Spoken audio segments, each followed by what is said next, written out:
I don't know what it was. Oh, so you really were playing around. Yeah, no. Redacted. I ain't saying shit.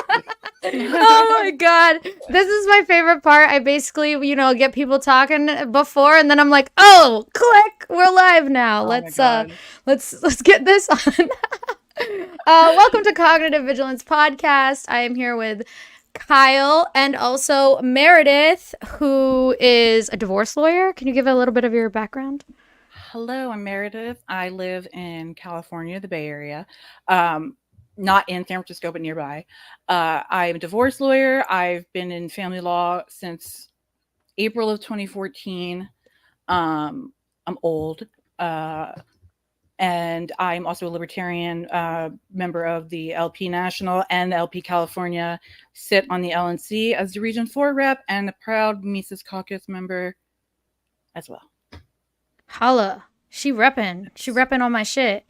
Love it. Love it. So so the whole divorce lawyer thing, that actually brings us into the first thing that I wanted to share. I know that I was told that you don't like Rolo. No, I don't. But I saw this one clip. Actually, I actually fucking agree with Rolo. I don't always agree with him. Huh? Sorry, I was just gonna say there's one thing I like, and I do like that he calls out the trad thought phenomenon, because it's like it's one of those things where I feel like, and I'm sure there are guys out there doing it, but like I feel like I saw it the minute it came out. I'm like, oh my god, this is like a thing. But you see the replies are just like insane to those girls, and I'm just like, oh, do you guys not realize this? But now I think people are getting more hip to it. But that is one thing I appreciate that he does. Yeah, I actually have some trads, oh my god, some trad tweets we're gonna look at. We're gonna look at later, because there are some. I love to rage watch the trad wife content, because some of it's just so fucking ridiculous. It's hilarious. Or like the actual like TikTok things. No, these are actually going to be some tweets. I should go on TikTok and go through their lovely. I hate TikTok though. I don't have one. Straight dumpster fire. Well, there's one girl that looks like straight up looks like, and I think she models herself after Marilyn Monroe. Oh yeah, no, I actually don't have an. Oh god, I don't really have an issue. I don't really have an issue with her content as much. No, like I don't I don't really have an issue with the trad wife content when it's like they're doing it like aesthetic and they're saying like this is how I live and I like it, like lifestyle shit. Like go for it, dude. Like I support you on your journey, and if that's what you want to do with your life, cool. It's the ones that are basically saying that that's the only way to be a woman, that's the only way to have value as a woman. Those people piss me off.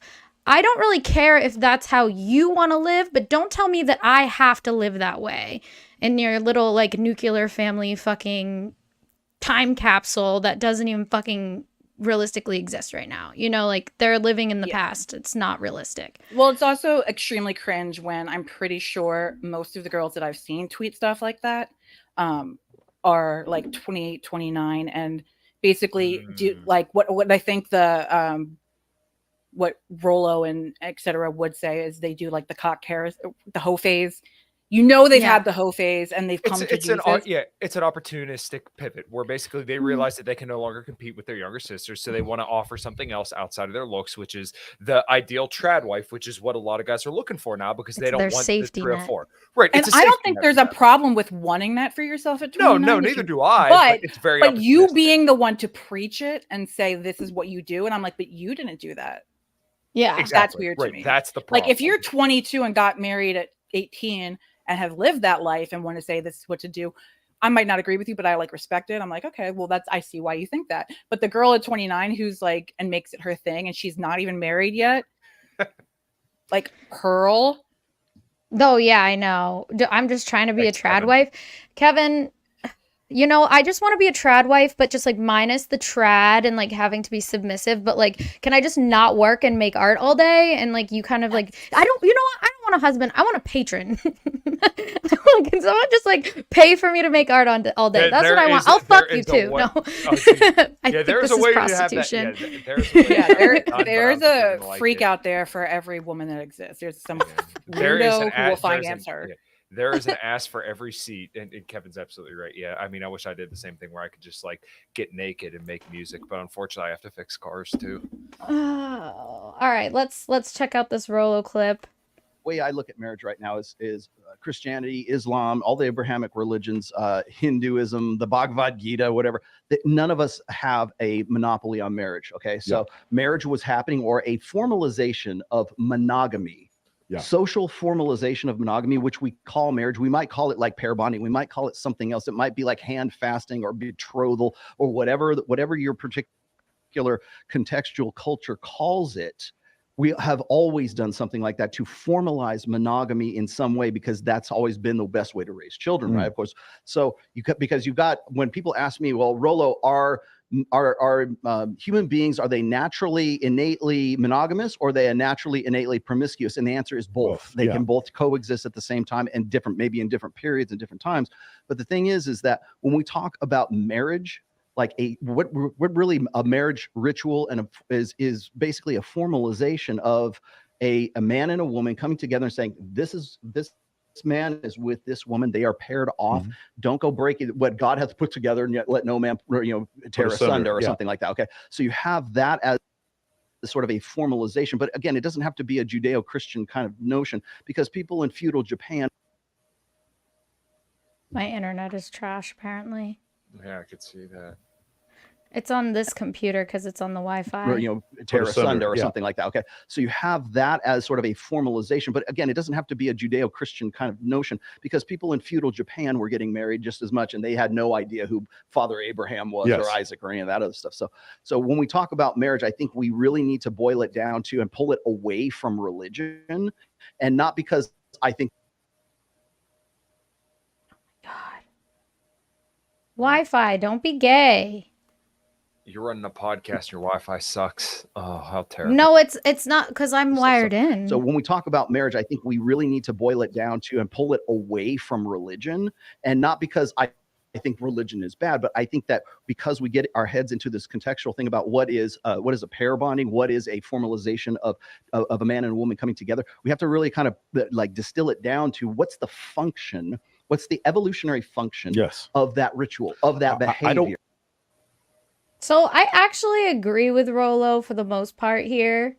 Like, what is the function of marriage, right? Like, that's like the question that I think that a lot of people seem to like get confused about, because it's like, okay, is marriage just the contract? Is that the function?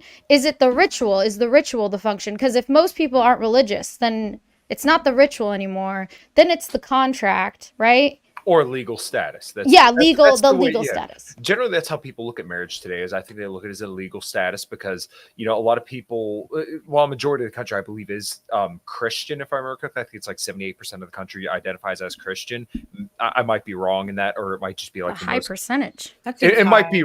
I might be. Yeah, there's something else that seems high, but I won't. I think it's more like 60, if I had to guess.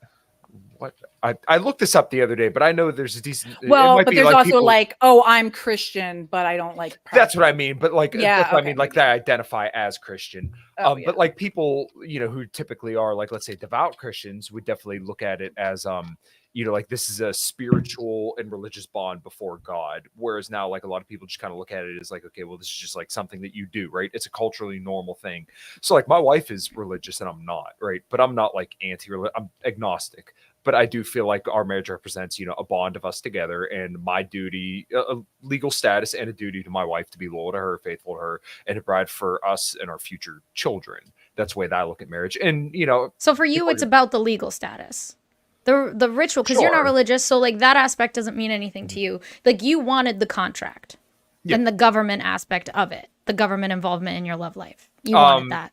You fucking weird ass libertarian. No, I wouldn't say it was necessarily the government involvement, but unfortunately, with the things is things the tax break, the way they are, the tax breaks, and I do think that if you look at a lot of data, then kids typically do better in a married household. Well, I mean, but what if they're that? I don't know if I think that people that aren't married, like legally married, but live together, have the same experience. Like, I don't think the marriage actually changes anything. It's just the structure of the relationship and how they raise the children that really has an effect on the kids. Like, for example, my sister, she was married to her two of her children's dad. He was like a Pentecostal. They got divorced. She started dating her current now husband, but they didn't get married for like 10 years because I think the divorce, she just didn't want to. And they just stayed together and they raised their children. They had a daughter together. And I would say it was still like a traditional relationship to not like, I guess not, but like they lived together. They had like a normal household. They just didn't have the legal contract. So Kevin posted the total percentage. 63% of people of churchgoers is much lower. Okay, so yeah, that would I think that kind of makes a distinctive difference because there's a lot of people who just casually identify as something and then don't actually kind of like follow through with it in behaviors. But no, I don't think like the marriage is necessarily what signifies like a good relationship. I just think that, you know, obviously for tax status, and I do think it signifies something significant between my wife and I think it's important that she has my last name. So therefore, you know, we decided to get married. Technically, you can get your last name changed without getting married. Yeah, but I just think it is interesting. I mean, there is the stat isn't necessarily, as far as I'm aware, if I'm wrong, correct me, isn't that it's your parents need to be married. It's you have to have two parents in the home. Sure. I just think it is more rare for people to have a long-term committed relationship without just saying like, let's just get married. Right. I certainly represent many unmarried couples who have children because that is also under a family law. And none of them were, as far as I'm thinking off the top of my head, not many of them were in long-term relationships. They were like maybe together for like 2 or 3 years and had a kid. I can't think of anyone who come to me being like, yeah, we've been together for 15 years and never got married. So I think maybe the data is like, just happens to be skewed towards married people because usually it just sort of happens. You're like, why are we not married? And you get married. Yeah, what is marriage necessary for? And I guess this is like what I was kind of grasping from that video is like, okay, what's the point? Is the point for children? That's the point? Like, what is the purpose of getting married? And we can take the religious aspect out because for me, I am religious. So like if I ever got married, I would actually not care about the contractual agreement, the legal status. I would actually want like the ritual aspect because I believe in God and I believe in that aspect of I want to have that, you know, like I want to do that part. But like other than that, what's the point? Is it just for children? So if you don't want children, there's no point in getting married. Theoretically. I mean, I like the way that Aaron Clary had put this, that we live in kind of like a post-marriage society where like really because we have so many technologies and our lives are so much better than they used to be that you know, like a lot of the trad ideas aren't necessarily like the same as they once. Yeah, I was just going to say that they're roasting. People love to roast people in the fucking chat, but I get roasted hard here, right? Oh yeah, it's me. It's definitely me. But my boyfriend's like, the same issue, by the way. My boyfriend agrees with you that the religious part is more important. Yeah, but like we live in a post-marriage society because once again we no longer need. You don't really need that, you know, kind of designation anymore because people, you know, a lot of people have open marriages. So then it's like, okay, well, what's the point of having a marriage if it's going to be open? It's just different nowadays. So when it comes to the open part, it's still not saying that you're not committing yourself to that one person. That commitment is with that one primary person. It's like, so in polyamorous relationships, there's usually a lot of the times a primary relationship and then they have other, you know, secondary relationships or like they're open and do swingers, you know, so that commitment is just with that one primary, you know, like they're committing themselves to that person. But that doesn't, I don't think that personally, this is my take. I don't think that the fact that they are opening that relationship really takes away from that at all. That commitment to that person, if that's what they both agreed on. You guys could both probably correct me more than you know, because I'm very, very ignorant when it comes to religion. But as far as I understand it, isn't it supposed to be a union between one man and one woman in a religious marriage? Yeah, I mean, so when I say I'm religious, I mean I use that term in my own context because I don't see religion the same way most people do. I'm not a fundamentalist at all. So like, yeah, sure. And I think initially it was, and I also think initially it had a lot to do with passing down assets. Like I think the initial point of marriage definitely isn't what it is anymore. And that's the thing, is that as cultures shift, as the times shift, relationships also have to shift. And what it seems like is, it seems like all of these like trad people, they like are like, oh, well, there's all this hedonistic degeneracy. We need to go back to the 1950s and go back to trad values. And it's like, bro, do you know let's go back to the generation that created the generation with the highest divorce rate. Literally. Like those that they created the boomers, and those are the highest, they have the highest divorce rate. How do you think that will be better? Because right now, like it feels like it's a cycle, you know? Like we had like the nuclear, well, there was the 20s, which was way more, you know, a little hedonistic degeneracy. We also have a little bit of correlation with like birth control, and you cannot downplay how significant that's been. Yeah, well, we're not getting rid of birth control, so we have to evolve with this. I agree with that.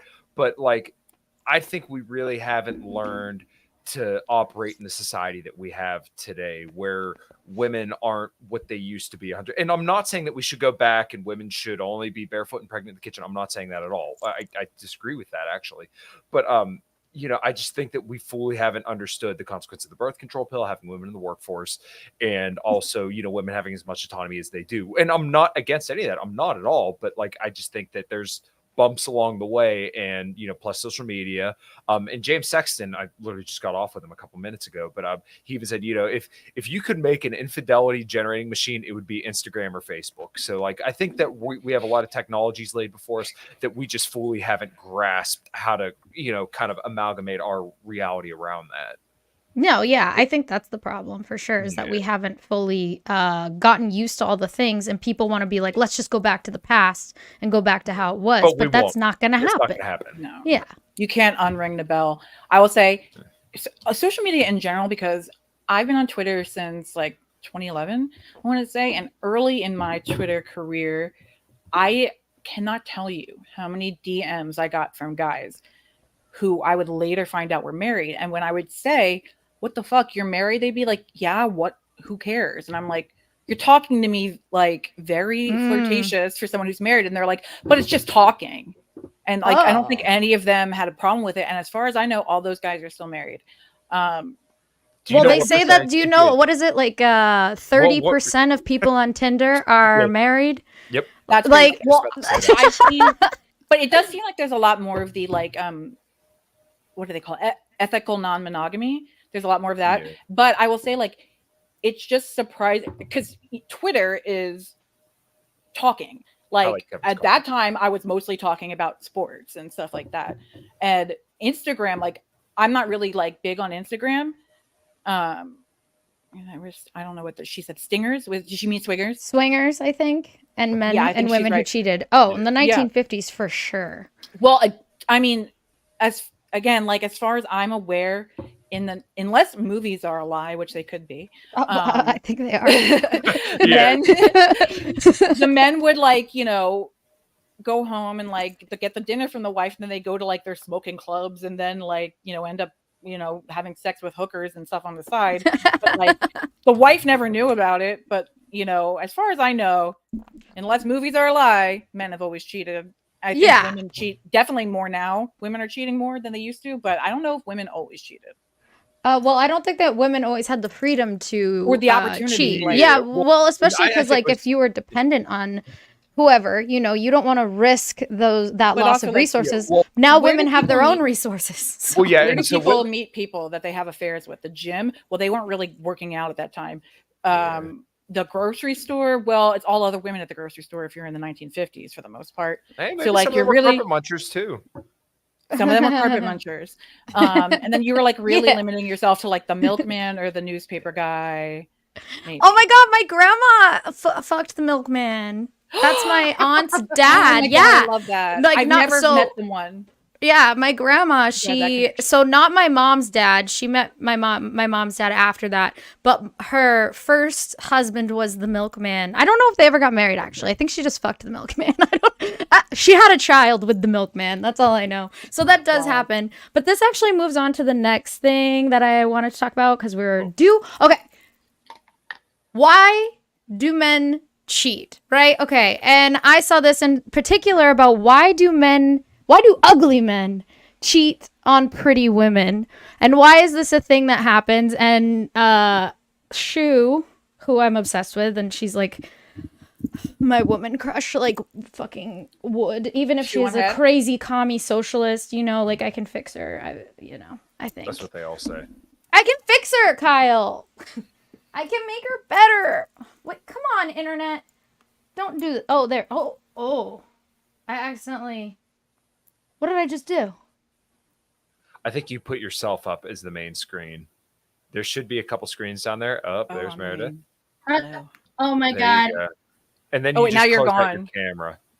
Oh my God, this is what happened when we put women in charge of anything. I know this is exactly what happens when you put women in charge of anything. I am a poster child for repealing the 19th Amendment.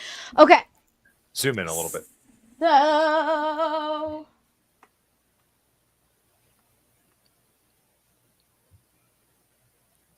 there we go. So apparently, I think this is a streamer, and this is her ugly ass boyfriend.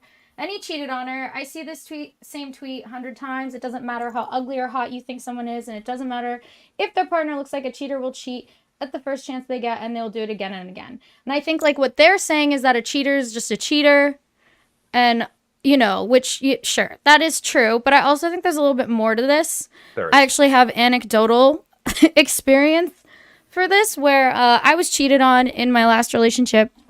And I actually think that a lot of it came down to, he would also like cheat on me with like not that attractive people, really attractive people. It was like a mix. But when I asked him why, because I was willing to have an open relationship and he wouldn't, it really came down to what I think was insecurity. And because what he said, like, I was like, why are you on like these dating apps? Like, what are you getting from this? And he said that it gave him validation and it made him feel confident and that I made him feel lesser. And so I was thinking like, because he was insecure about dating me, he had like all of these insecurities. I was also his manager at the time.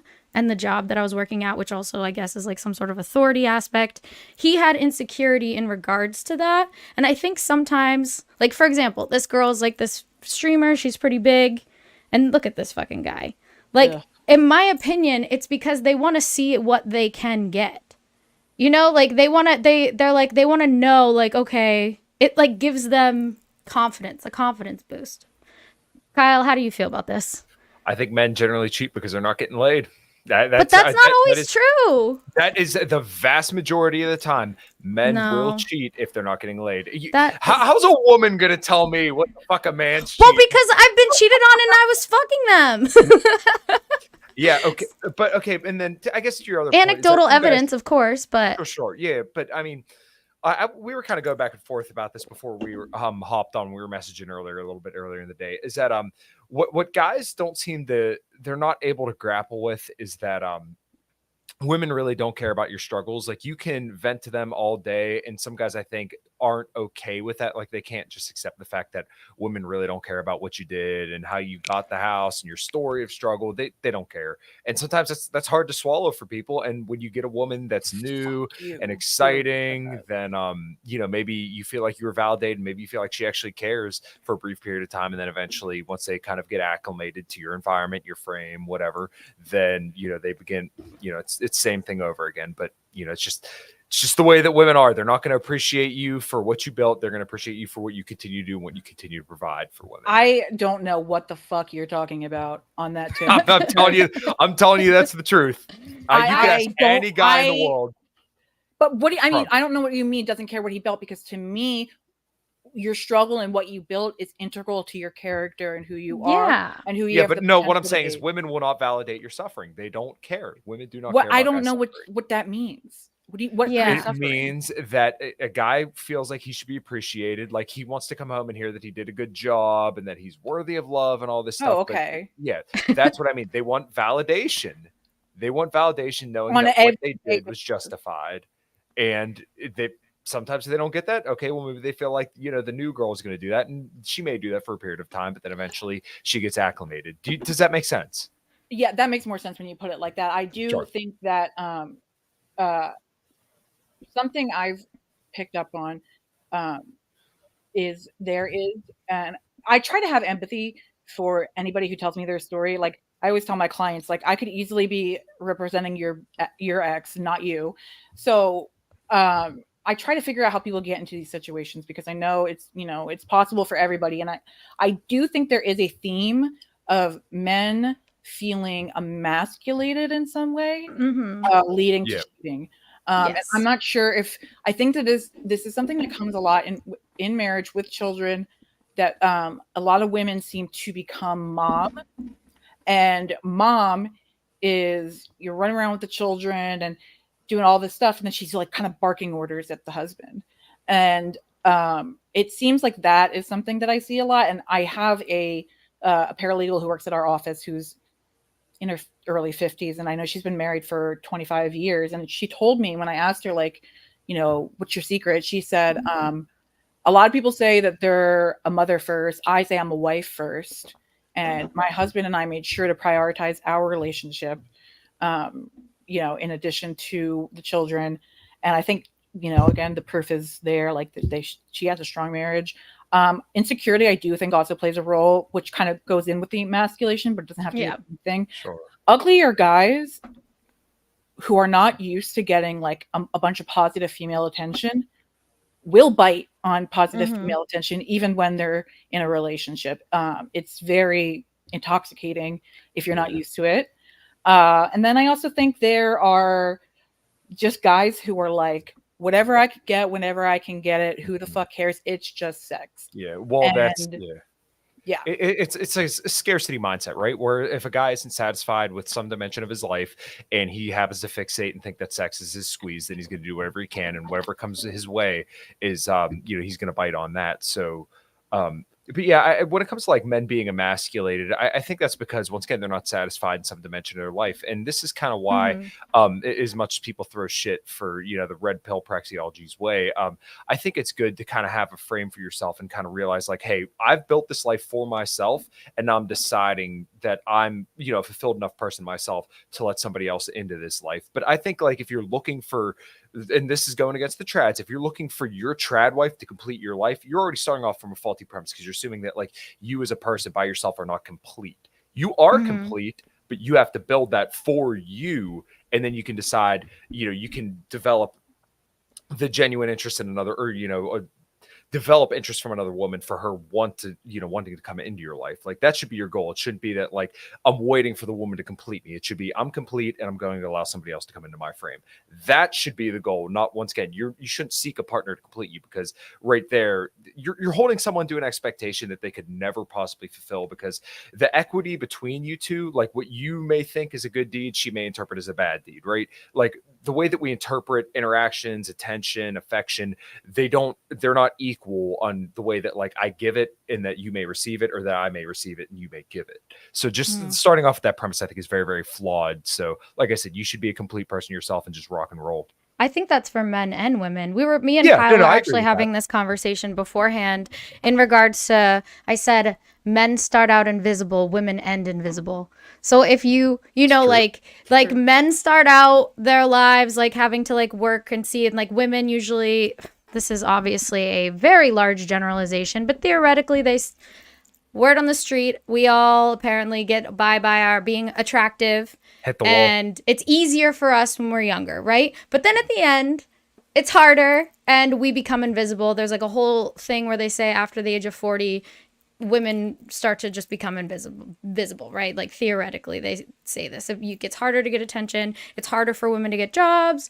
It's harder in the dating market, you know, so it's like the things switch. And this is why I think like self-actualization is important for both sides, and why I don't like certain aspects of, I don't think the red pill gives good advice to women. They sometimes might give good advice to men, but they give horrible advice to women. I know it's not for women, but women watch it because women want to know. And okay, like when they say that women, when it's like, oh, well, you're only valued by being hot and being young, then those women are like, okay, this is my only good qualities. I need to get married. Why they're all retarded when you bring them on your podcast. I know. And then they need to get married to get that safety net, you know, because they're like, well, I'm gonna become invisible when I get older. I need to get this safety net to keep me safe. But the thing is that if you don't develop yourself, like, no one's gonna want to fucking be with you. Like, for long term, I'm sorry. When you lose that hotness and all of those qualities, and when your kids are out of the house and you have nothing left, like, if you haven't developed yourself, like, I don't think you are going to be happy and you are going to be a good wife. Personally. Yeah. Well, it's the question. Yeah, it's the question of value added. So, like, what other value do you have other than being a hot hole? Right? Like that's an honest question, and that should be a question that guys should ask themselves when it comes to like, what value do I add to a woman's life, or what value do I receive from having a woman in my life? If it's just like somewhere you could put your penis, okay, well then why are you dating somebody if like you're not looking for anything more than that? You could easily just be in a relationship and just kind of move on if that's what you want to do. But as a guy, you should, realize, okay, well, have I maxed my potential in all the areas I possibly can? Am I constantly striving to become better? Okay, yeah, if you're checking that box off, then okay, well then you're probably doing at least good enough. Is my money on game? Am I working out consistently? Am I somebody that people like to be around? Those are 3 simple questions that you should ask yourself. If you can answer yes to those, then you're probably doing okay. Yeah. So this actually goes into is there a difference between making love and fucking? So this actually goes into something else that we're talking about. The dreaded conversation in regards to body count. I actually might just read these because they're text. Says, I don't know, should I put it up or 100%? The more sex outside of wedlock with different people you have, the less special sex becomes. It's a fascinating thing, really, because in marriage, it's exactly the opposite. All I heard when I was a teen and adult were boys saying things like rice again, meaning how boring it is to eat the same thing for dinner. How boring isn't it to have sex with the opposite person forever? How boring isn't it to have sex with the same person forever? But turns out it's exact opposite. The more sex you have with people who aren't married to, the less important and special sex is. It disconnects you from it. It causes you to become desensitized. Sex in marriage with the person you love and trust is the safety of marriage, is wonderful, great, special, and it never gets old. This is obviously a trad wife. So the whole concept is that apparently does body count, does having an extensive sexual history affect the specialness of your sex life, even when you do get married? Which I don't think so, because I think that when you have sex, it's special depending on who the person is, I also think that you can have great sex with someone that isn't a long-term, like, that's a casual relationship, casual situation, and have it be great sex, but it's not special sex. Yeah, it's not like spiritual sex. It is everything your mother told you is true. It's better when with someone you love. It fully is. And I do think it is true that random sex desensitizes you to the specialness of it. It doesn't have to be that way forever, though. Yeah. If you take like a moral inventory and work on whatever that was, I think that it's totally possible to reverse that damage, if you want to call it that. But I definitely do think that being a hoe definitely cheapens sex to some degree. Doesn't mean that you don't enjoy it or that it's not fun or even like really great, but I believe it cheapens the importance of it. I think you're more likely to not, when we were growing up, it was always like, make sure it's someone you love and trust and know for a long time. And I think, once you have one night stand, it becomes easier to just like do it again and again and again. So I don't know. I think this is obviously different for men and women, but I think some people get a little bit too absolutist when it comes to like the women's side of this, because if you think about like serial monogamous, so like, let's say somebody dates, you have a 3-year partnership over the course of, let's say, 2 decades, and then you're in your 30s, and okay, you could easily rack up a decent body count. I don't think it's that uniform where like, okay, well, as soon as she hits 5, then, you're guaranteed to get divorced and she's not going to love you ever again. Like, I think some of this shit gets a little bit ridiculous and people get a little bit too absolutist about it.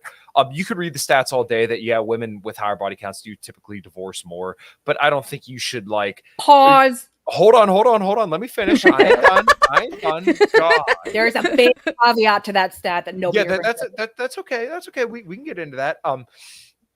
But like, I don't think you should sit there and live your entire life. And, you know, if you meet somebody that you really enjoy and that you have great sex with and your life is absolutely fantastic with them, but then you find out that they slept with more people than you would like, I don't think it's a good idea to nuke the whole thing, because once again, this is just data. Use it as a tool, but don't use it as gospel. That's the way it's always supposed to be. It's the same deal with nutrition stuff. It's the same way with every single study that you're ever going to read. It's data, interpret it as a tool, and then kind of move on with your life. Don't think that, you know, this is going to be you. Don't think you're the person in that study every single time. Just use it to the best of your ability and try to make your life as good as possible. What's your caveat? Yes. So the caveat is that it's 2 to 9 is where the divorce is higher, and then 10 it actually goes back down to be not significantly. Yeah, it does. As far as wait, what's the caveat again? Repeat that. So he's saying that it's when it's more than one or something like that, more than one or two, that you're more likely to get divorced. It is true up to number 9. So if you've had sex with 5, 7, 8, 9, that or 2 or 3, you're more likely to get divorced. But again, once you hit 10, as far as the study says, the odds go back down. And also, as we learned with COVID, just because hoes have a chance. If just a higher, you're 8 times more likely to. Well, 8 times more likely than what? Are we talking 8 times more likely than 1%, or 8 times more likely than 10%? That's a huge difference. Well, and kind of to your point, actually, is that when you look at the body count stuff, when it's like 0 partners, the chance of divorce is very, very low. But then at like 1 and 2, it actually goes up a decent bit. But then I think it's at like 3 and 4, it starts to go back down, which is kind of interesting. And then I believe as you get higher and higher, then it goes up. But I don't think it's like a straight line up. I think it's just kind of like, hey, it goes up. It is that like 3 to 9 or 2 to 9 partner. Well, and then also to your point, think about how many women have actually slept with like over 9 people. Like, it's probably not a lot. And same deal with guys. To your point as well. Like sex with more than 9 people. Yeah, well, I think the average guy slept with like 5 to 7 women. I think you're the average. Yes, you're correct. Yeah. Now I don't know what the number is for women, but I'm guessing it's probably not much higher. I'd be willing to bet. I don't know that. I don't know. What it is. I don't know. All I know is that they tell you to divide by 5 when it's women and multiply. Wait, yeah, the other way around. Multiply by 5 when it's women and divide by 5 when it's a man. Something like that. Yeah, that's all right. Here, average. A study published in the Archives of Sexual Behavior found millennials have an average of 8 sexual partners. A survey of people from the U.S., UK, and Europe found women had a lifetime average of 7 sexual partners. Question. Yeah, and then men had an average of 8 sexual partners. BJs, I don't count BJs, but also if I give someone a BJ, I probably had sex with them. To be completely honest, I don't just CDC qualifies. Except maybe before I didn't lose my virginity until I was 19. So the CDC. Hi, I'm here to be a triggered Christian listening to degenerates talk about marriage. We just finished talking about marriage. Right now we're talking about body count, which is even more degeneracy. But I guess we do talk about the concept of apparently your odds of getting married goes down the more people you have, but that's not even what that was saying. What that woman was saying though was that you get desensitized from sex and it makes sex less special. I don't agree with that, because in every like serious relationship I have had, the sex is special, and I don't believe that. Like, I don't think I have, like, an obnoxiously high body count, but I don't have a low one. Like, I'm below 20, above 10. That's all you need to know. Like, I think that the specialness that comes from sex is from that connection you have with that person. Like, I don't think that has anything to do with who you fucked in the past, personally. Like, at least that's how it has been in my life, you know? Like, I'm thinking of girls who've got, like, 30 plus when I'm saying... I think once you get to that level, it's a lot easier to, because that's the kind of girl, that's the kind of girls that I know a lot of, who that have are over like 30 body count. I was an alcoholic for like 10 years, and in the rave scene, I know a lot of hoes. Yeah. And they're great people.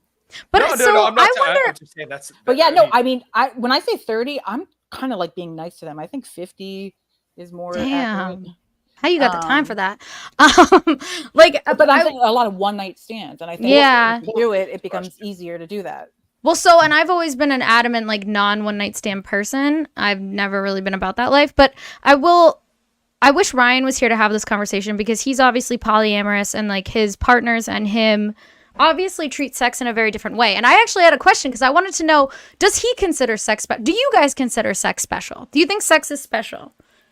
I mean, or do you think it's just a thing? Like, do you believe there's a spirit? Well, if you're an atheist, you probably don't believe there's some sort of spiritual component of when you have sex with someone and like you're connecting on some sort of spiritual level. Do you think it's all just like animalistic drives type of thing? Well, okay, start Jacob's comment because I want to come back to that. Here's a question. Yeah. He mentioned the porn thing. Okay. For guys, I mean, I really don't think like the sexual experience, like, hey, we really enjoy doing it and we'll take whatever we can get essentially. For women, they release a lot more chemicals, oxytocin and stuff like that. Like you guys know that you guys have oxytocin too. I never said what did I say we didn't? What I'm just saying that's when did I say we didn't have oxytocin? I know, but the way some of the red pill guys talk, you think it makes me feel like you guys think you don't. Okay, you can say that all day. But we also look at the stats. Once again, when women have more sexual partners, then they typically divorce more, right? Men up who have to a point, and then it goes back down. That's fine. You could, but once again, I read the raw data. Yeah, well, okay, fair enough. I do too. But when they also did another study where they said that like the tightest correlation with positive experiences with casual sex was being a man. This was a study done with Ralph Dengen, I think it was. So like for guys, having casual sex isn't a thing. You know, it's like taking a piss. If we could take a piss in a golden pisser, that's cool. But if we have to piss in the backwoods, that's fine too. Yeah, I don't know. Did no guys in chat think that sex can be special? I feel like I feel like maybe guys just have told me this when I'm in a serious relationship with them, and like that because I feel like there is something more special and sacred about sex when it is with someone that you care about. No. Yeah, I would agree with that. Yeah, but okay. I mean, it definitely is like animalistic to a degree, though. Like sure. I'm sure everyone here has had a time where they're just like, I need it and I want to get it, and when I'm done, I feel disgusting. And we weren't connecting. We were bending over. Yeah, but it's completely different when it's with someone that you care about. Sometimes you just need a good dicking behind the Starbucks dumpster, and that's all there is. Absolutely, to it. When you get I will say the special sex is way better. Like, maybe I'm weird among guys. It's just a stereotype that guys only. I could never have sex with someone I didn't love or have romantic feelings. That's awesome, Jacob. You're special. Jacob is special. But I don't mean that in offensive way. Many guys I know, it's like a handshake type, like the peeing thing he said. Yeah, I get, and I do know that that's for many guys. I just do think that basically what I'm saying is that I don't think that the higher your body count, maybe I don't know about the 50 plus people, but like, or even 30 plus, I don't know. But I would say I don't think that there's a correlation with that into like the sex being special when you have it with someone that you care about, because I think that comes from the connection. And I don't know if I think that having more sex affects that. No, I think if you really like enjoy somebody's presence, you really, really like somebody, then there's a difference between like the genuine desire sex and like the I want to have a good connection with you kind of sex. I think that's kind of what you're getting at. So yeah, I would generally agree with that point. Here's a question. Does how much porn a guy watches have any similar impact compared to his body count? I think for most guys, they're not gonna have to worry about getting a high enough body count that they would feel sedated by having sex. Like I've never met any guy that says like I can't stop fucking, guys. Like I have a serious problem here. No, I have met guys that are in like the hundreds. Oh no, maybe that like are getting too much. Yeah, that's what I mean. Like to the point where they feel like they can't do regular function. I need a break. Yeah, like, but so you're saying like they feel like it's stopping them from normal function, right? Yeah. Now, porn on the other hand, I don't know any guys personally, but I know that there probably are guys out there who they watch enough porn to the point where it's like, okay, well, I'm not going to the gym. I'm not tending to the things I need to care to. Addiction is legit. Exactly. That's what I mean. Like no guys are going to be in a point where like they're having that much sex where like they can't get other shit done. but there are definitely guys out there who watch too much porn to the point where it's women get by the right porn.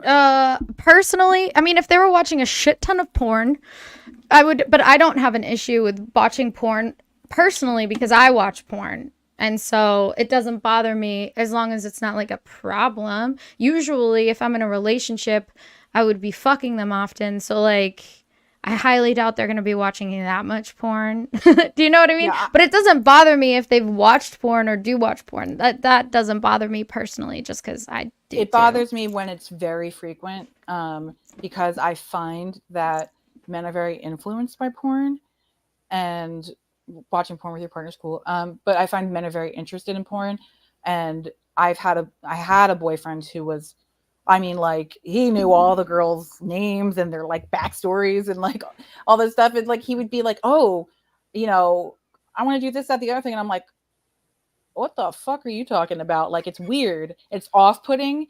And I don't like did he want to do weird shit? Just like, I can't even remember specifics, but I was thinking of something the other day that I was like, no guy who didn't watch porn would have come up with that. And will you pretend to be stuck in the washing machine and call me like, step bro? Do we do that? I'm actually going to fix the sink this time. I promise. As I've gotten older, I've developed more of a problem with porn in the sense that I feel bad for the chicks who do it. When I was younger, I don't know what, I was a weird girl. Like, I got into porn really young.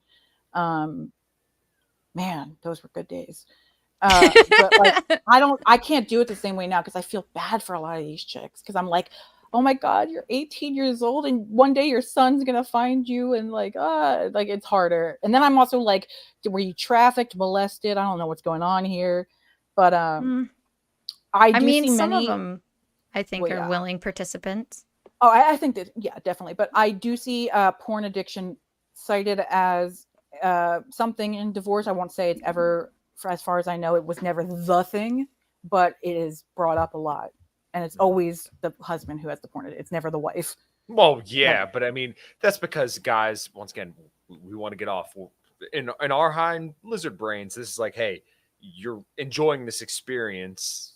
We never had access to that before. So therefore, if you can get that, then okay. But this is what women do with social media, is that they can get attention from guys all over the world. And, you know, attention is the coin of the realm and is the coin of the realm and girl world. That's exactly what it is. Yeah.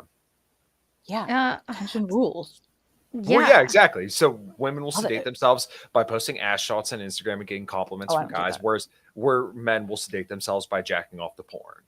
I mean, well, you know what? But that's because of the the incentive's there, and the incentive is the men's fault because the men fucking give them that incentive. Like, you know what? I post art. Nobody likes my art pictures, but I post a selfie. I get a shit ton of likes. You know, like nobody cares about my art. Nobody cares about that stuff. But like, now you know what it's like to be a guy. Nobody cares about my fucking selfie. That's the incentive. Well, I have some banger tweets that go nowhere. And then I post one picture of me smiling, like, and all of a sudden I got a bunch of weird, creepy, and they always have the same bio. It's like Christian, husband, father. And I'm like, one thing I wonder though, like, good that they have that bio.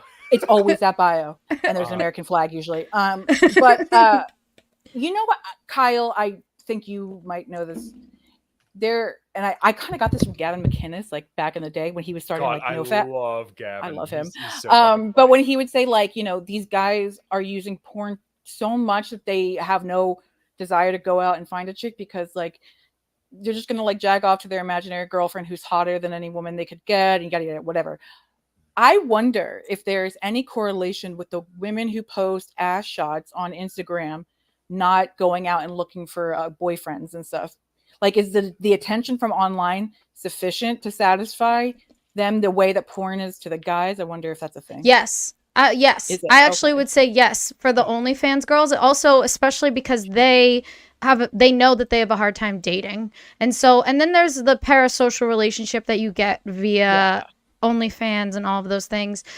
For sure. And even so, I manage a strip club, and the one thing I did see a lot is like some of the girls would have serious relationships, but a lot of them told me like they'd be like, I have no interest in having sex or even being with men because of like how draining and like how much like, you know, almost emotional labor that they put in with men at the strip club, you know, that a lot of them wouldn't even want to do anything outside of there. Well, you know, you mentioned before that a lot of the guys would go there to basically seek connection. I think that's another thing that a lot of guys want, is that they want that connection. So, you know, when you have OnlyFans, you feel like you're playing a part in the story because you're able to ask for stuff, and you know, it's the connection there.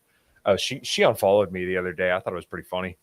Well, I thought this one goes to the I'm 40 and don't want a woman with an extensive sexual history. What the fuck, man? My wife won't fuck me. She barely has a sex drive at all. Sorry to break it to you, but if you are older than your 20s and want a partner with a high sexual, she will have a sexual history. Choose wisely.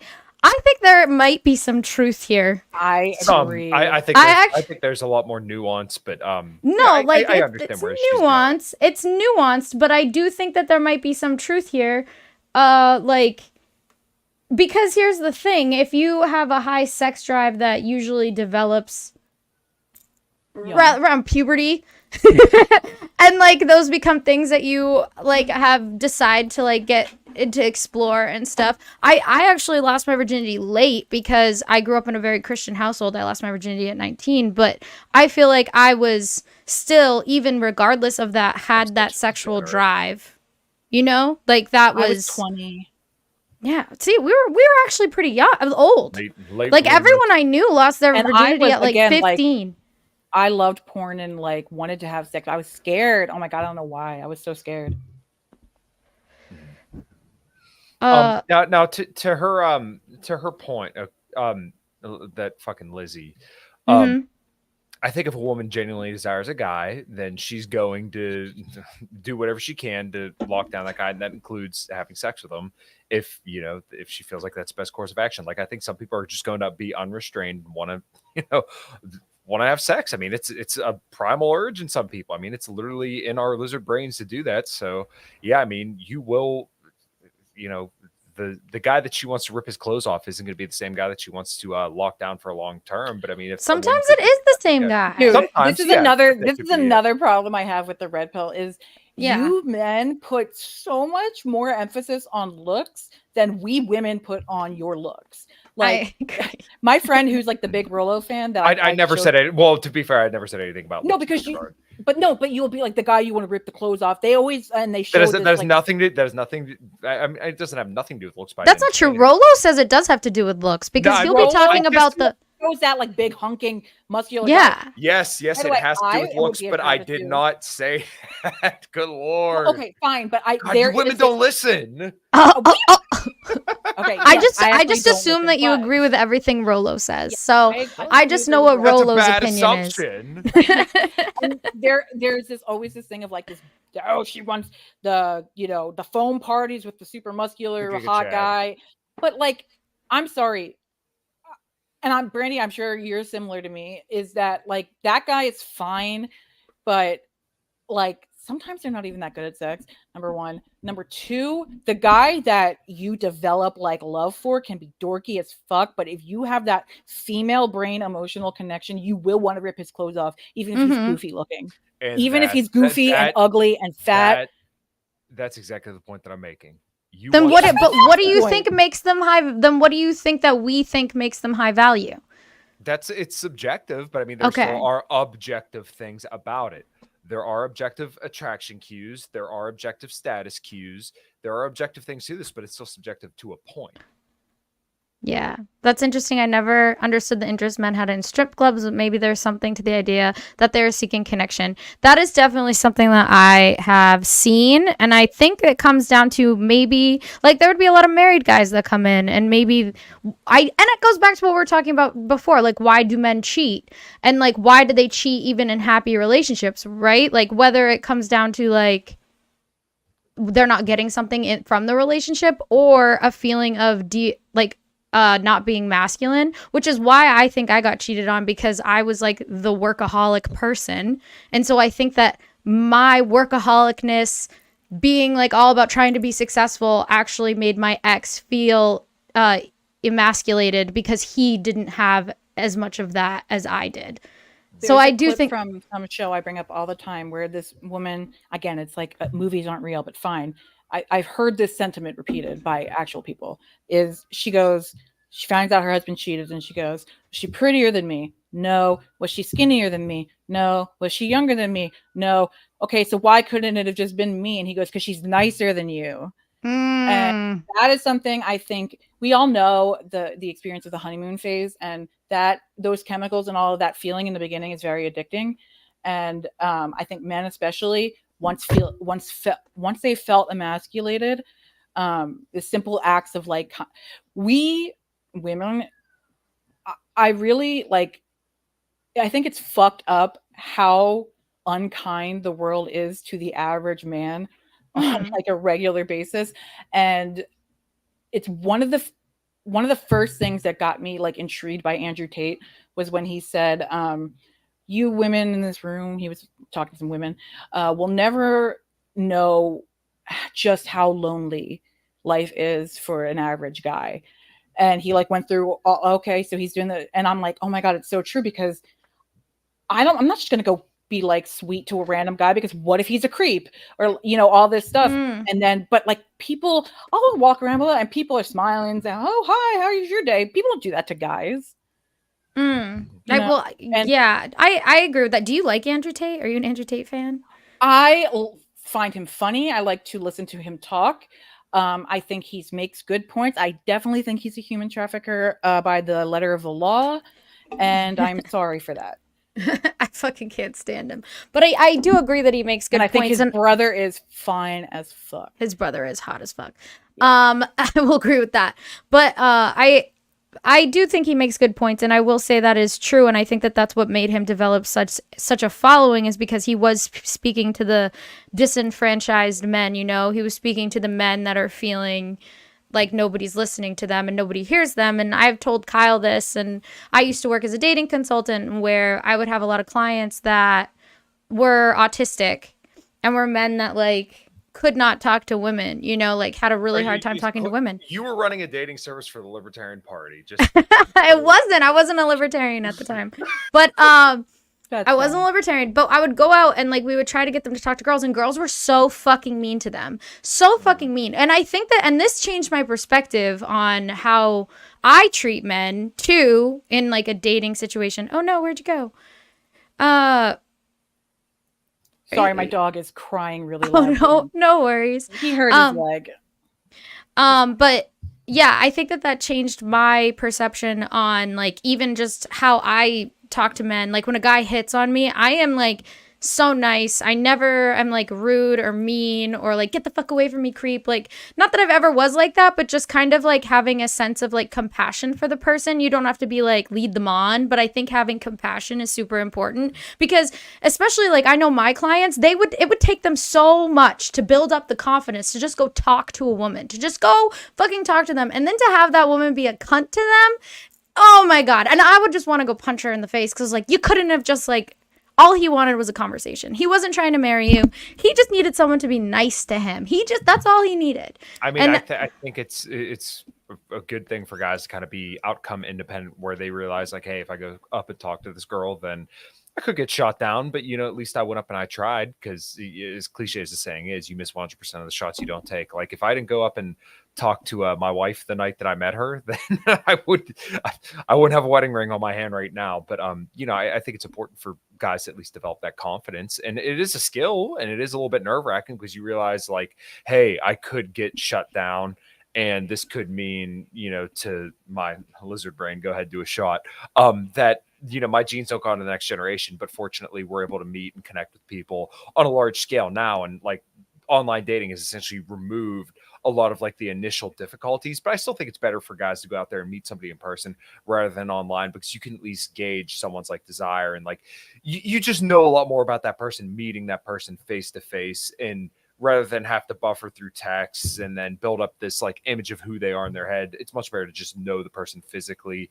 first and then kind of move on to texting, at least in my opinion. But I know that's not realistic really nearly as much anymore.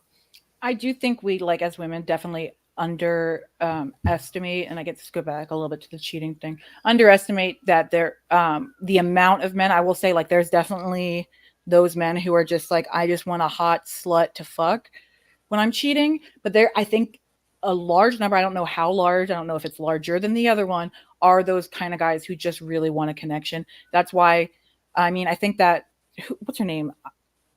I always say Ayla, but I think it's Ayla. Ella. I actually had something that she put up too. Yeah, I think she talks about doing sex work and that or OnlyFans, and like she made a lot of money because she would kind of give that veneer of a connection to them. Oh yeah, the strippers that made the most money were not the hottest. Though if you were hot and could make it and could have that connection, oh my god, you were a fucking gold mine. I will say, like, there's nothing more sad than a sad stripper. The first stripper who ever gave me a personal lap dance, she might have been hot. I don't know. She was amazing. Her name was Illusion. She was black. She had big fake boobs. She put them in my face, and she had so much energy. I was like, fuck yes, I would give her all the money if I had any. And like the hot ones who are sad, it is depressing to watch. Well, to be fair, I've gone to strip clubs in California, and I noticed that a lot of girls like to work that pity. Well, they have a whole different strat there than they do in Mass. Like, girls will pull like a pity way to make money. Like, feel bad for me. I'm miserable. I'm sad. Give me money, and that's like a horrible strategy. No good stripper makes money that way. I think the girls who are a little bit more like, they're not the 9s and 10s that look absolutely perfect. I think guys like those strippers a lot more because they feel a little bit more attainable. Like, they feel like they could actually land that chick, so they feel a lot more compelled to run with it. Oh, this is something interesting. A sex worker told me too. One of my most bimbo like girl qualities is that I love the Real Housewives and all the most of the Bravo shows.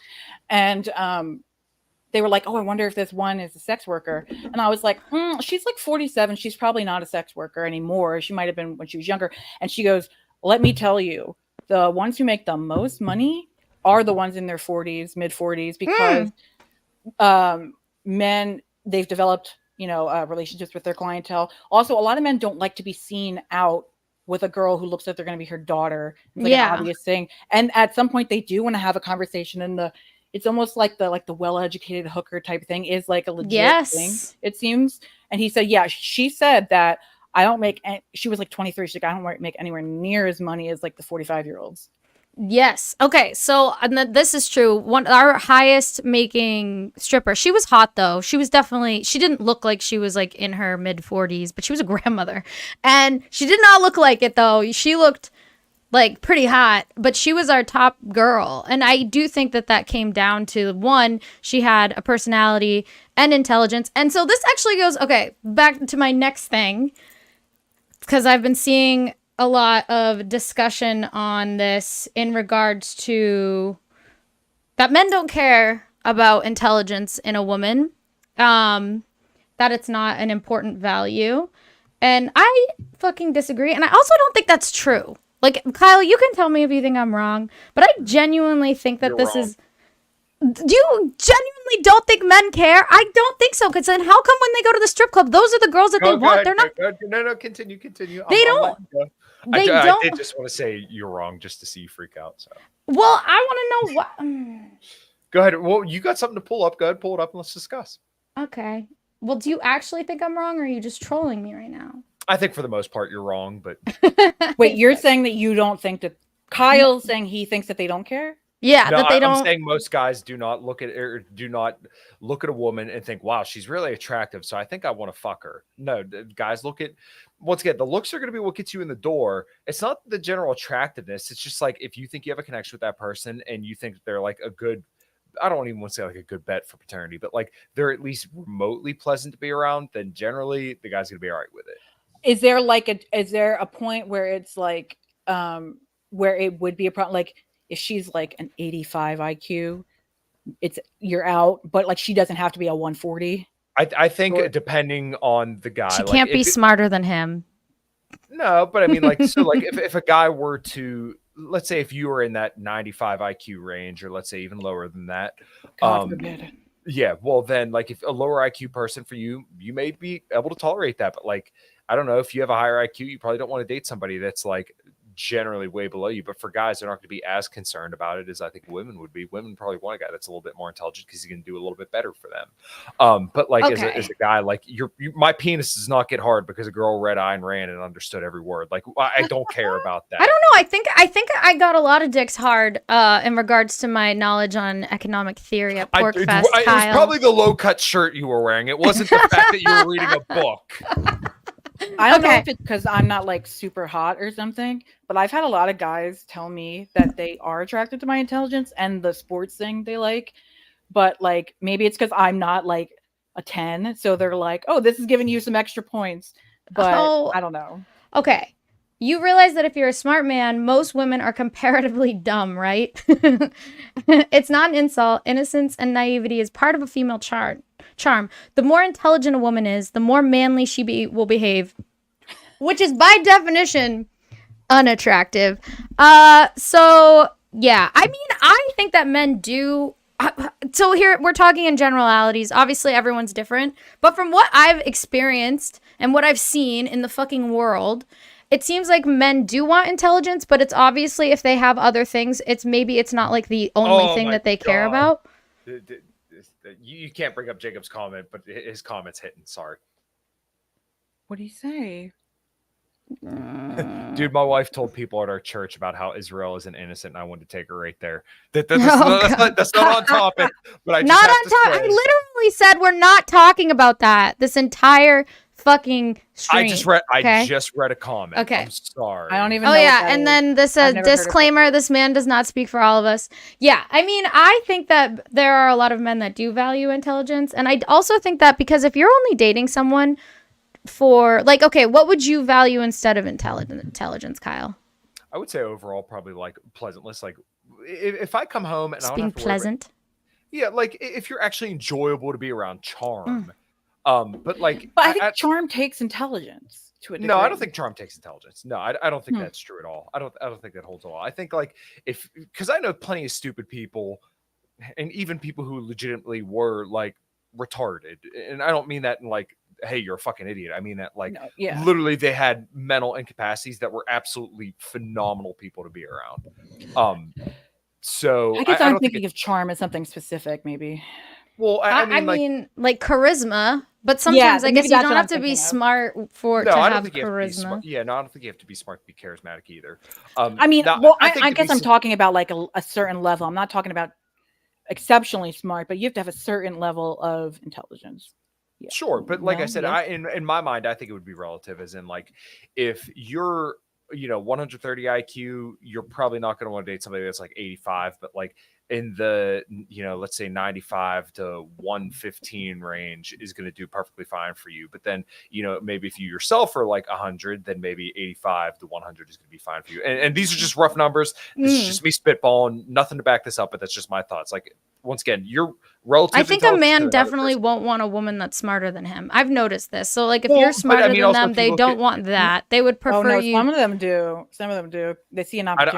I don't think most guys want that, because also if you look into the stats on like divorce and women who go to college, like once a woman gets a raise, typically that precipitates a divorce, like if she makes more than her husband as well. Well, that goes back to the emasculating thing. Like, if they feel smarter than you, more successful, the man feels emasculated. I don't think this is a hard and fast rule though, and I don't think that it's all men. And I think that you can, like, as I said, we have our cerebral cortex that can override all of this bullshit. And I think a lot of men do, but the thing is that I would say I think that men might want smart women, but I might want a smart woman, especially if they're smart. But they might not want a woman who is smarter than them. So like if they're like have a 130 IQ, they're probably not going to want a 140 IQ woman. This is just me spitballing. I don't have any facts to back this up.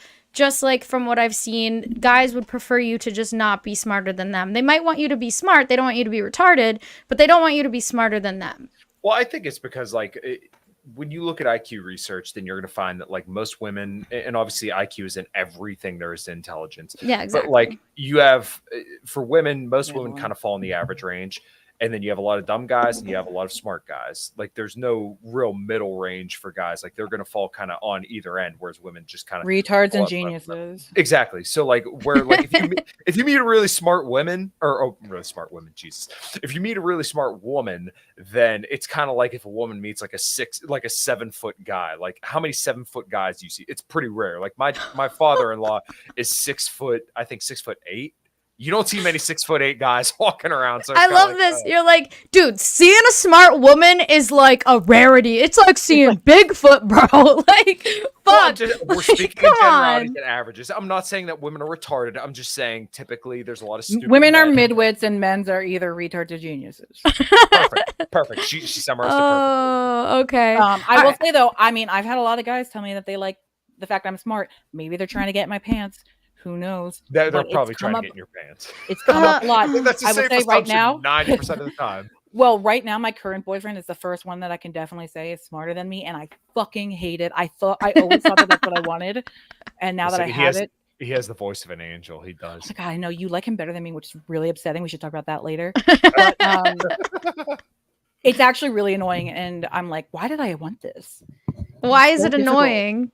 Because he's smarter than me. Why does it bother you? Because he wins in arguments and things like that. Oh, yeah. The only guys that I've ever won in arguments with me wasn't because they were smarter than me. It was just because they yelled a lot and made me just be like, okay, I quit. Yeah, no, because I won't give in unless I know I'm wrong, and he proves me wrong a lot, and it fucking sucks.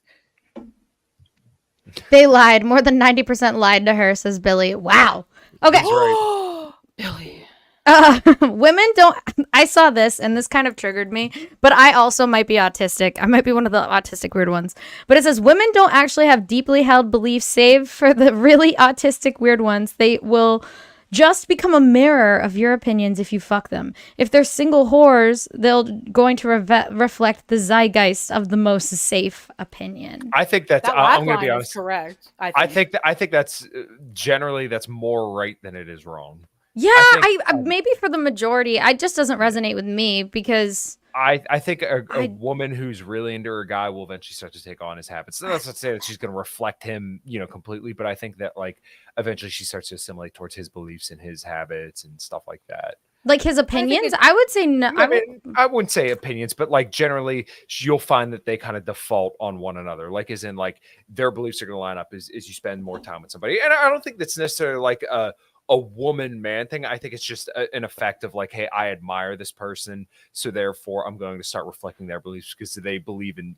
I think they're worth admiration. If they're worth admiration, then they must be intelligent. But I think men do this for women too. Like I feel like all of the boyfriends So is that what you mean? Like so it's for both sides. I think you're together, so you develop common interests, or you talk about like legit opinions. I'm confused. I think that's just once again because you spend a lot of time around somebody, then they're eventually gonna have an influence on you if you like that person. Like you obviously don't mirror people you don't like. So but you're gonna. They've said that like a woman will typically take absorb the influence of the most masculine presence in her life. I don't know how hard and fast that is, but like I generally do think like if you're a guy and your wife is starting to pick up on some of your habits, maybe not habits, but like some of your mannerisms, the way that you talk and kind of defaults to your same talking points, then you know that you probably have decent influence on her life in a positive way. Like I think that's a good thing. And then even maybe the same for women on men. I just don't know because like my wife and I think are relatively similar, but like there's still different things that we probably disagree on and are different on, but like our core values are still generally the same. Yeah. Well, there is a difference between values and opinions too on particular topics. Sure. He was saying that a woman doesn't have their own opinions, and that your opinions mirror who you're dating. I would say like having similar values, like I feel like I now at this point in my life, not historically, would only want to date someone that has similar values as me. So like that would already be established. And then opinions, I would say I've had most guys have, because they're usually apolitical, or like in regards to politics as an example.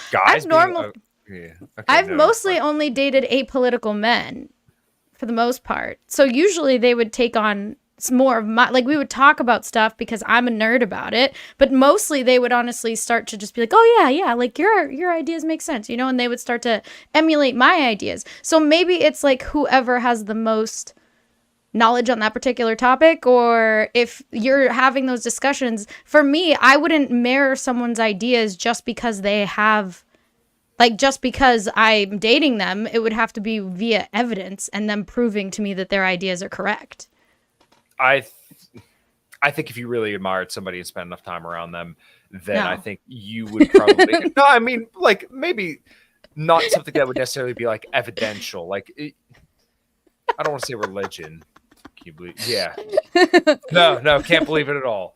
I have a friend, and she's one of my best friends, and every guy she dated, I noticed that, like, she immediately took on their interests. Like, I hooked her up with this Canadian guy, and she became a hockey fan. She doesn't like hockey anymore, by the way. She started dating this other guy. Now she's really into Fish, the band Fish. You know, like, I always thought that was so weird.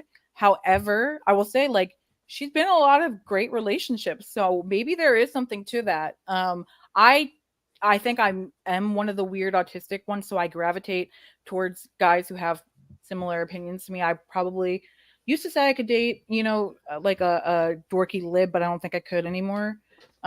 Luckily my guy is a ANCAP as well.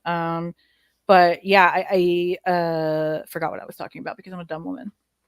Well, at least you got the latter part of that right. Sorry. No, I mean, it's cool.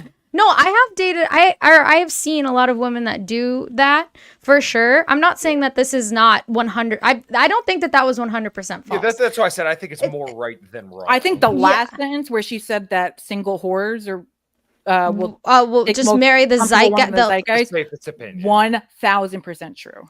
Yeah. Oh, yeah.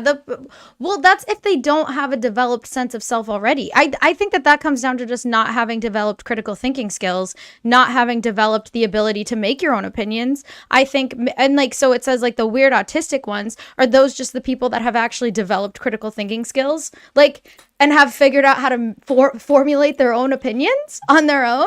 You know, I don't know. Like, I think that's really what it comes down to, is like those, when it says like the single whores that just, you know, mirror the zeitgeist, it's those people just haven't developed those critical thinking skills. And maybe women is like, this might be a hot take, but maybe are women less likely to develop critical thinking skills? Or I think agreeableness is a trait that's generally saw in higher degrees in women. So I and one of my more masculine traits is that I am disagreeable to an extent, and it gets me in trouble with my female friends a lot because they're just like, they'll just be talking, like we have a group chat, and they'll be like, oh, is this so bad, you know, trans kids, blah, blah, blah, blah. And I'll be like, well, actually, and then all of a sudden it goes silent, and I'm like, oh yeah, they weren't for that. Like, they were just looking to have like a let's pat ourselves on the back on how virtuous we are kind of talk. And I feel you, Kyle, there. I wanted to ask you, so you like your wife, I like you haven't my had wife. children, you haven't had children yet. I just like my wife. Okay, yeah. You just like her. She's fine. You think she'll be a good mother. Absolutely. What is eventually the kids are going to grow up and you guys are going to be on your own. What is the appeal of a woman at that point? The fact that I mean, if we're talking about somebody that I spent my life raising kids with, then, I mean, right now we enjoy, you know, traveling together. We enjoy having our dogs together. We have a lot of the same interests. You know, we like going to see live music together. We love going out to restaurants and spending time with each other because we enjoy each other's company, and we have for the last, 5 years. So, and I know the way that she is around kids. I've seen it, and it's very admirable. And I know that, any problems that she's had in her personal life, like as in like an actual person, like she used to have anger issues, and I've seen her work through that over the course of 5 years, and it's admirable to see somebody that has a problem and recognize that they have a problem and then see them improve upon it. And I don't know if that's just because of consequence of being with me, because I'm a calm person, but there's a lot of admirable traits about her, and that's just one of the things I do admire about her. So Yeah, but I would say after like we had kids and spent our lives together, then we would continue to do what we do right now. Go out to eat, go enjoy margaritas, go to the beach, go take our dogs out to get ice cream and stuff like that. I mean, that's just what we do, and I think we live a great life together. I think we'll live a great life after we have kids too. Disagreeable. She always says at times making. Yeah, it's tough. And I actually asked a friend of mine once. I was like, "How come our other mutual friends don't like me?" And she's like, "You fucking argue, and we're trying to have fun." And I'm like, "All right, shit." I have a similar problem, which is also why I have mostly guy friends, which we've talked in the past, which everyone says is problematic in a relationship, but everyone can suck my dick. I don't care, because the reason why I have mostly guy friends is because of the fact that I am the type of person that likes to debate these topics, likes to talk about these topics, likes to kind of go down these rabbit holes. That and yeah, in generalities, women aren't typically interested in those things. They aren't typically interested in having those types of discussions. Their way of talking about politics is very fucking different than mine, And so I think that comes down to it. I'm also, I'm typical agreeableness, but that's because I'm low in politeness and high in compassion. So, but I'm very low in politeness. So I haven't actually done that in a while. I wish I had my big five. If you give me a minute, I might be able to find. I have mine memorized because I'm a lunatic. It's basically astrology for like nerdy psychology people. All I know is the last time I did the Myers-Briggs one, I got the same as Trump. So I was. What's yours? I always flounder between like. I think the last time it was ENTP, but I used to get ENFJ. But E and N are always there. Yeah, I go from ENFP and ENTP. Yeah, it's and I will. What is going on? Women do that because most women date up, and the majority of women are typically dating down. Oh, well, he's right. Oh, wait, hold on. Wait, majority men. Oh, this. Okay, I love this because when you guys say dating up and down, you're judging you're judging us against our standards for you. So you say, I don't want to date a woman who's taller than me, so I'm dating down. No, the standard is flipped in that situation. You like a girl who's shorter than you, so that is dating up. You like a girl who's dumber than you and smarter than you, so hotter than you, so that's dating up. We don't have the same standards for each other, so don't flip the script and try to make a got you. It's not the same. Well, I mean, you're kind of proving my point here in saying that like men and women are valued differently. So like basically like a man would want to date a more physically attractive woman than he may be in his physical attractiveness. But once again, what makes a man physically attractive? That's not him dating down, but guys like Myron will be like, "You're shorter than me. You're not going to fight the robber on the way home, so I'm dating down." It's like, no, you got a piece of ass. You're dating up.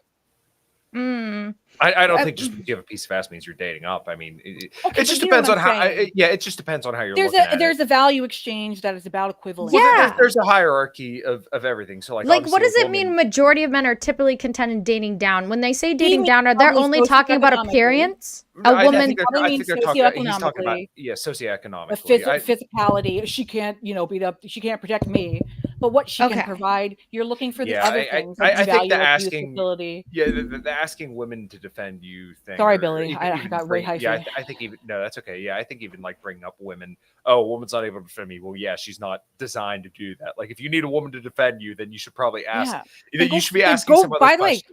Go find one then. Stop looking for the ones that can't. I don't know what to tell you. Well, and I agree with you though, because it says most women are dating up and men are dating down. You're right. They're not. They're just being valued for different things. They're matching on different qualities. And it just appears, maybe if you're looking at certain things, it appears like, for example, if a really ugly guy is dating a 10 and you're like, oh, why is she dating down? You don't know what he is offering that isn't, the appearance. There's other things it's offering that's going to line them up in some way, whether it's resources or he's super smart and she's attracted to that, or he's super funny, or he's like super kind and funny and all these things. Like there's so many other things. And I think men don't like process that like, by the way, like there are other things that make you attractive other than just resources. Like men get really fucking like sucked in on the concept of resources. No, it doesn't. I found my big 5 personality traits. I can't believe I just found it. I need to do that. Agreeableness was 65, which they say is moderately high. Extroversion. Oh, you're high in agreeableness, Kyle? Damn. Yeah. High The in first agreeableness. libertarian ever high in agreeableness. Well, I think Kyle is. You're willing to like. I've disagreed with you before, and you and I talk about it. Did you date a guy your age living at home with mom and dad? I did. My ex-boyfriend lived with his parents. Is he taking care of his elderly parents? I don't know. No, he was. So I was 25. I think he's asking, "Are you dating a bum?" Yeah, I was 25 and I dated a bum. Me if I'm 400 pounds. Hey Billy, would you date me if I was 400 pounds? So now would you? No, I have grown. No, but the point is like technically people say when I was 25, I was at my highest value, right? So when I was at my highest value, allegedly, I was dating a guy that lived with his parents who literally was kind of a fucking bum. I actually made him not a bum. I had like a problem with being a fixer. I have moved past this. I've grown out of it. You do have that energy.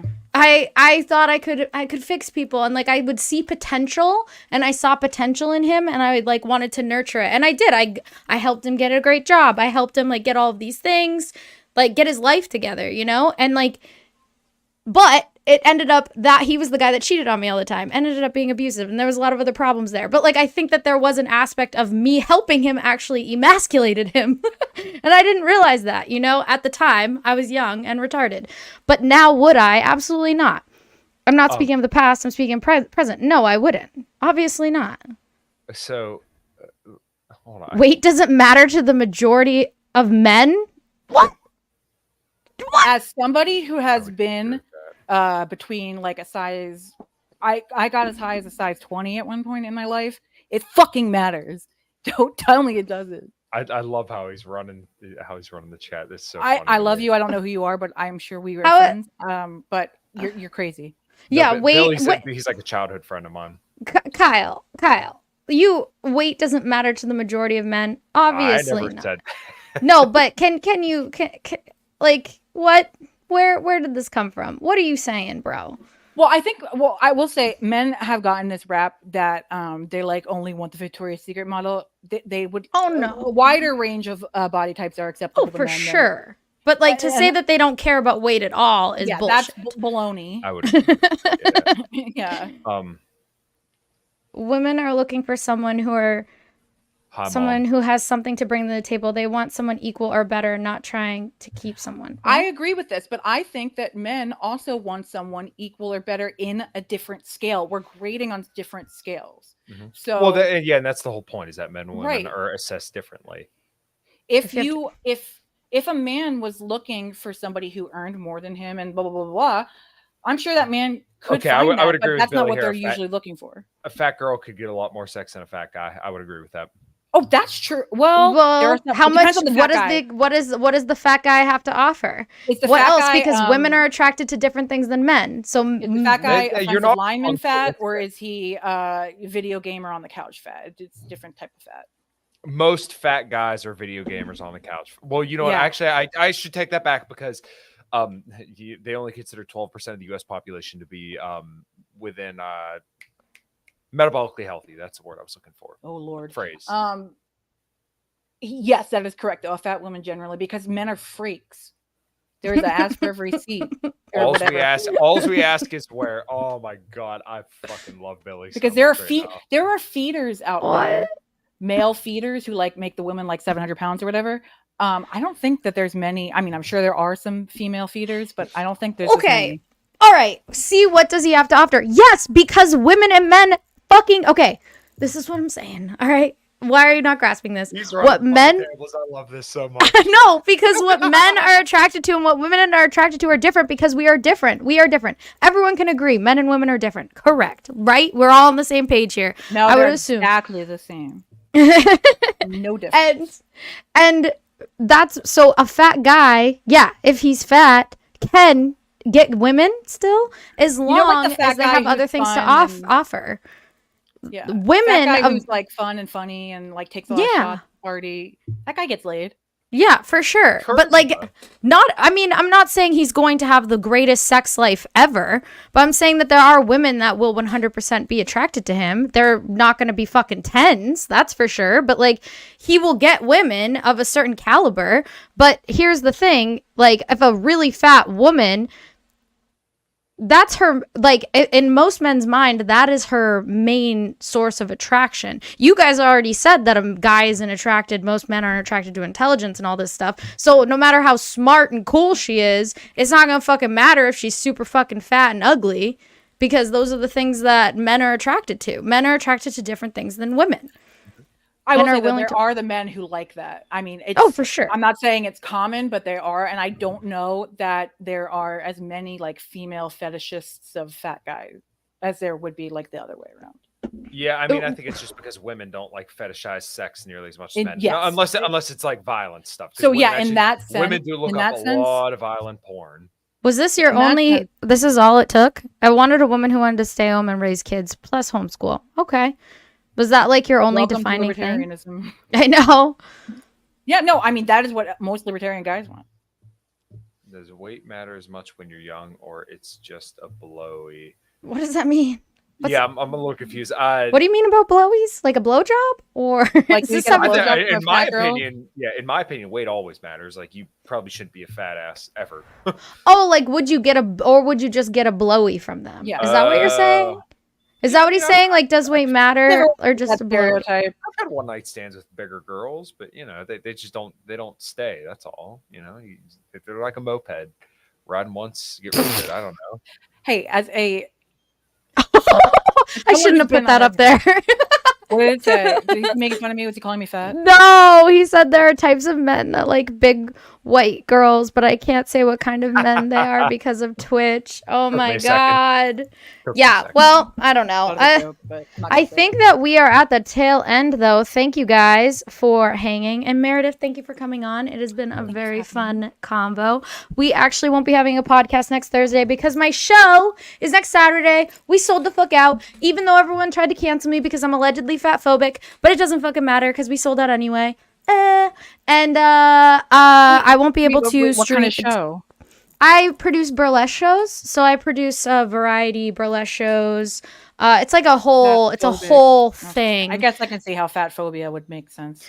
Yeah. Well, so apparently people were mad at me because I apparently don't hire fat girls, which isn't true. I hire via skill, not whether you're fat or not.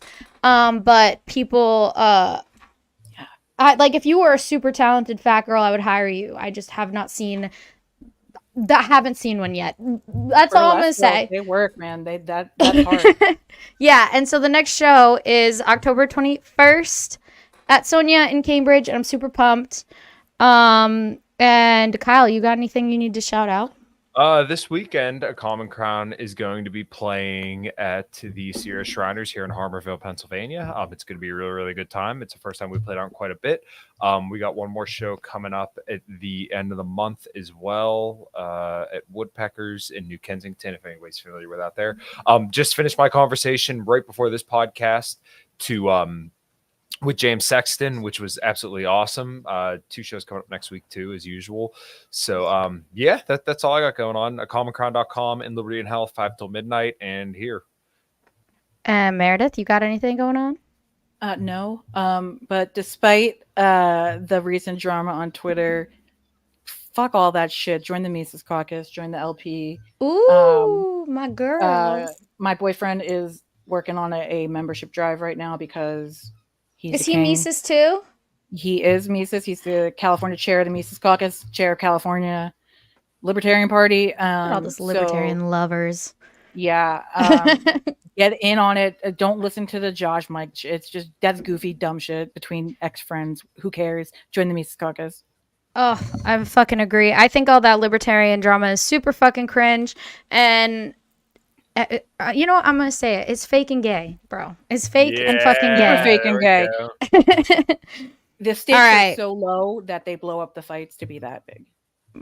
All right. Well, and by the way, I will be streaming on Twitch in probably about a half hour to an hour. So I will be back. And and on Twitch though to come fuck around. All right. Peace out, y'all. Hey.